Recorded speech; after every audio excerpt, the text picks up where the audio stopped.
firefighters, at one point, they had fire engines everywhere, but we still didn't have enough fire engines from the 200 organizations, and not all of them sent fire engines, some sent other stuff. We didn't have enough fire engines to take care of the houses that were on fire that first day. So all told, at the end of maybe 6 days, we really shifted to where we're just doing some mop up and just watching some hot spots. We'd lost 2,500 and something houses and about 17,000 acres just in the Sevier County area. If you guys Google the fire and Google Dollywood, there's a real good picture of Dreammore Resort, which Dolly had just opened, I think that year.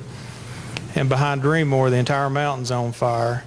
So the Pigeon Forge Fire Department did a really good job getting into Dollywood and driving up through the theme park with their fire engines to stop the fire and keep it out. And what they did is they just let it go on around. And it kind of, we wound up a few days in, rain kind of slowed it down and really helped us. What you guys are talking about here this afternoon, being Firewise, with the wind and everything and the embers, Firewise probably wouldn't have done a whole lot in all those areas in Sevier County. We do have several Firewise communities, and if you guys remember, I said that I've been in the fire service almost 30 years. So in fighting these wildfires for the last 30 years, one thing that I can promise you is that this Firewise and creating defensible space, no matter how little, if you just create 5 or 10 feet, it's going to help. What we see a lot of is, debris burning, and primarily if somebody's building a house and they clear off a lot, they'll burn. When it gets 5 or 6 p.m., this quitting time, pretty soon you look out and nobody's there, and then, you'll hear, well, the fire had died down. There wasn't much going on, so we just left.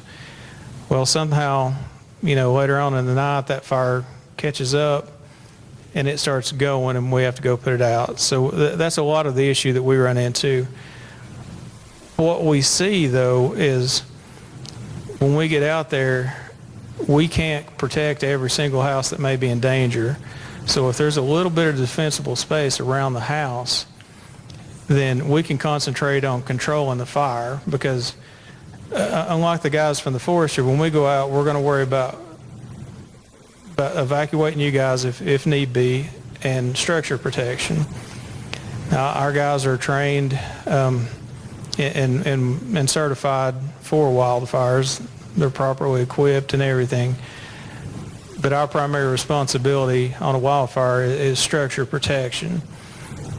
They come out and they do a spectacular job trying to corral the fire a little bit with their bulldozers and everything. So if there's a little bit of defensible space around the house, it makes our job tremendously easier, because we can focus more on slowing the fire down, making sure everybody's out, doing any last minute prep, than if we have to try and create defensible space. That kind of makes sense. So whether or not you completely embrace becoming a Firewise community, I would encourage you as individual homeowners, Dave talked about some really good stuff, just move the mulch away from your house. Don't have anything up close to your house that'll burn. Just keep it clean. You'd be surprised how just spending an hour or two outside your house could really, really make Chief Smith's job easier if you ever do have a fire. So with that, I'll take any question. And also, the gentleman was asking about the park's kind of response in the fire. Just a little side note, the National Park Service Commission and After Action Review, it is online. If you search maybe Smoky Mountain Wildfire After Action Report, you can find it's PDF. It's a pretty good read. So they showed it was a good in-depth thing that they did that showed what they did well and what they needed to work on. So, Anyway, anybody? Okay.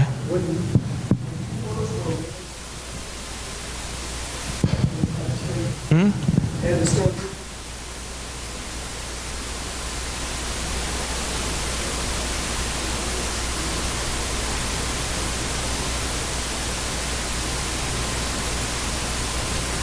So to notify the public, we do a few things. We use this service called Code Red, and what that does is if you go to the City of Sevierville or Sevier County's government's website, you'll find a link and a little icon that says Code Red, and it takes you to their website. If you sign up, then anytime we need to send out an emergency notification, then we can push that out to you. Now, Code Red will let you get your alert by text, by social media, by email, or by voice call, or any combination of that. We also utilize, because, you know, there are about 12 million tourists that come into our county every year. Obviously, they're not going to be on Code Red. So the same technology that they use for Amber Alerts, you know, you guys ever been, or if you've been at the beach and you get a severe thunderstorm warning on your phone, and you're thinking, how in the world did it know I was, you know, in Florida at Disney World?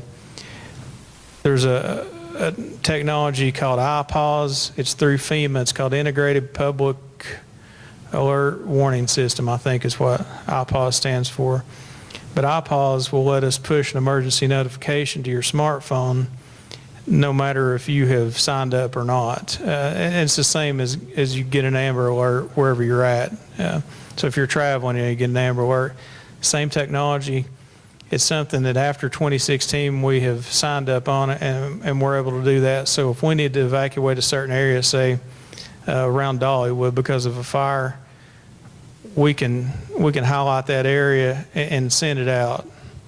So and it should hit everybody that has a smartphone, it should hit in that area. We also do Twitter and Facebook. So, you know, a lot of times though that'll only be focused at local citizens, but we try to push all that out. And then the county has an AM radio station that they advertise a lot of, you know, for notifications, so we can use that. You still have people that will, you know, be outside working in the yard and miss it. You know, there's our last resort then is just going, us or a police department officer going around through the neighborhoods to try and evacuate people. We try to give you enough notice though to where you can prepare. You know, you can gather up stuff, clothes, you know, papers, that sort of thing that you're going to need, medication, to where, you know, the first thing you know about evacuating is not when somebody's beating on your door saying you need to get out now. We try to avoid that at all costs. Yes, sir. Are there people in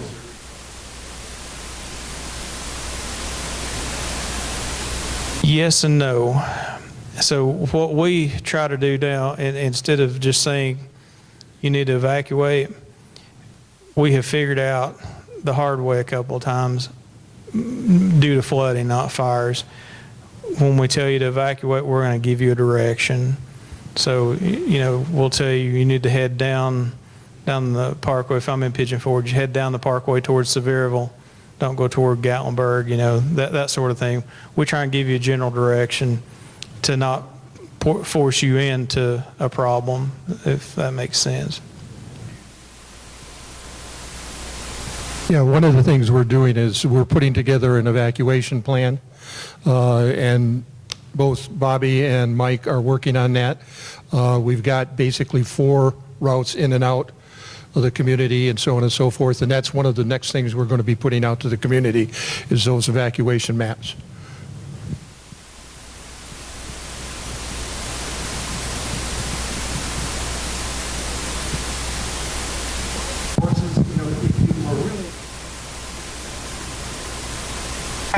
Getting out of here.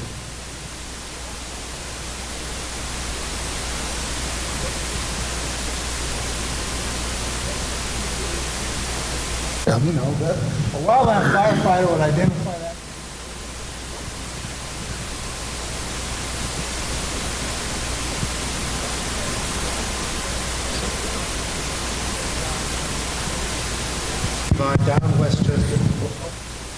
So during the fire in Gatlinburg Fire Department got cut off, them and some people there evacuating. And if you've ever been to the ski resort in Gatlinburg, they went to the parking lot of the ski resort and got in the middle of the parking lot and stood right there and let the fire pass them. Then they come back down the mountain.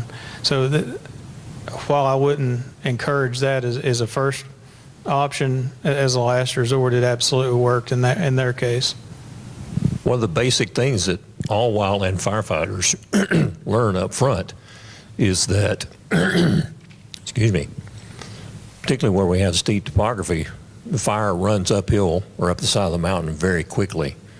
And so if we're trying to escape, if the fire is about to overrun us, then we don't attempt to run straight up that mountain. We will run laterally along the slope, and before we even start fighting the fire, we should know, as standard practice, where our safety zones are. But in relation to the fire and in relation to a golf course, our wildland firefighters are going to go to an area that's already burned out.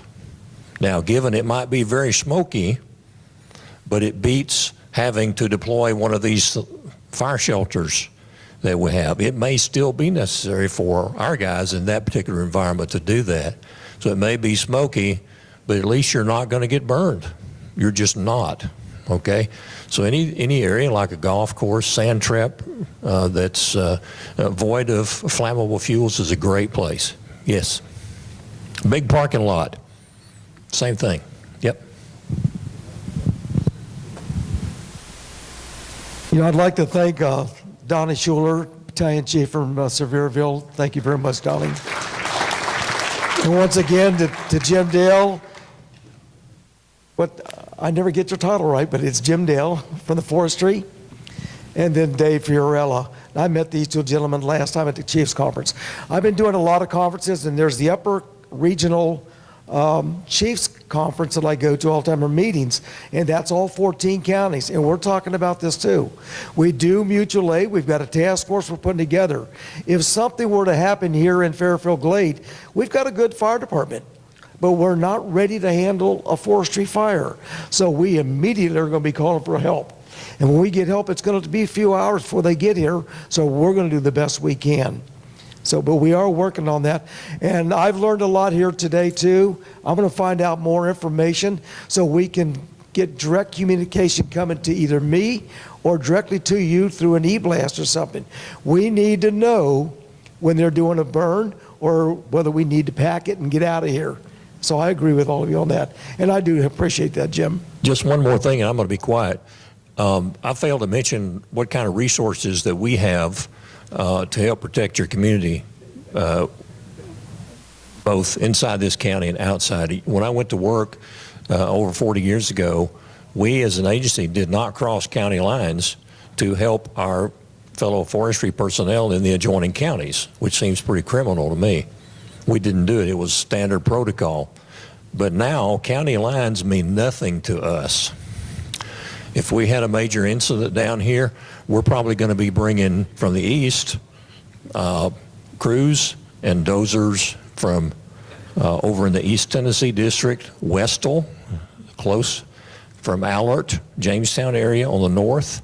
We have a unit here in Cumberland County. And then we have another one on the Clark Range Highway at Monterey. So we're going to converge on this area like a covey of quail, so to speak.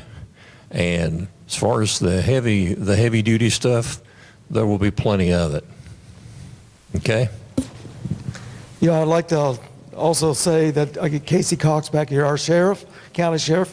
He works with us too. So between Casey, Mike Williams, myself, Trevor Curley from the county, and Chris South and Mike Turner from the city, we all come together. We're going to be a team. That's the way we do this. But we need your help too. And the best way we can get your help is, look what they've taught us today. Look around your home. If you have a problem, you're not sure about things, call me. Get a hold of our fire department, let me know, let me come out. I'll be more than happy to come out and walk around and see what we can find. If you ever have any questions on any kind of wildland fires like that, give me a call. I won't have the answer probably, but I'll definitely find it for you, I promise you that. I am not an expert in wildland fires. I've fought a lot of brush fire, and I've done it, but I've done it under the direction of the experts. So thank you very much for coming out today. We are going to be doing this more often, and we're going to try to get better and better, because Fairfield Glade is a great community. We get all kinds of accolades from all around the state. So we're only going to do one thing. We're going to get better. Thanks, everybody. Thank you.